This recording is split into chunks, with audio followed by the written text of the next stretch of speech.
পারমাণবিক কর্মসূচি নিয়ে যুক্তরাষ্ট্রের সঙ্গে সরাসরি আলোচনার কথা নাকচ করে দিলেন ইরানের সর্বোচ্চ নেতা আয়াতুল্লাহ আলী খামেনি। গত 23 সেপ্টেম্বর দেশটির এক টেলিভিশন ভাষণে খামেনি বলেন, যুক্তরাষ্ট্রের সঙ্গে কোনো আলোচনা তেহরানের জাতীয় স্বার্থকে রক্ষা করবে না এবং তা হবে ব্যর্থ চেষ্টা। এছাড়া আলোচনায় ইরানের লাভ তো হবেই না, রক্ষা করবে না ক্ষতি থেকেও।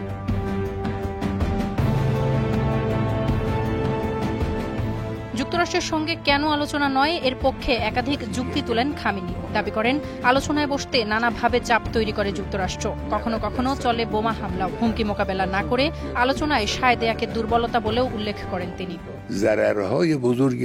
যদি তোমরা এই হুমকির সাথে আলোচনা করতে চাও, তার মানে হলো আমরা যে কোনো হুমকির মুখে তৎক্ষণাৎ ভীত হব এবং অন্য পক্ষের কাছে আত্মসমর্পণ করব।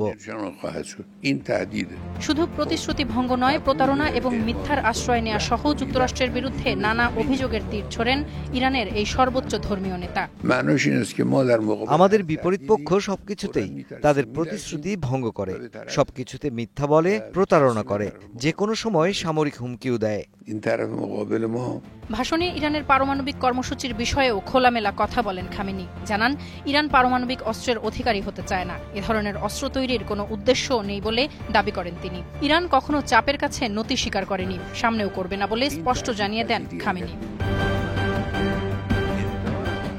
এদিকে খামেনি এমন সময়ে ভাষণ দিলেন যখন ইরান এবং ইউরোপীয় শক্তিগুলো বিতর্কিত পারমাণবিক কর্মসূচি নিয়ে আলোচনা চালিয়ে যেতে একমত হয়েছে। মার্কিন প্রেসিডেন্ট ডোনাল্ড ট্রাম্প জাতিসংঘের সাধারণ পরিষদে বলেছেন, ইরানকে কখনোই পারমাণবিক অস্ত্রের অধিকারী হতে দেয়া যাবে না। Making this speech without a teleprompter. Tasfia Tamanna, Star news.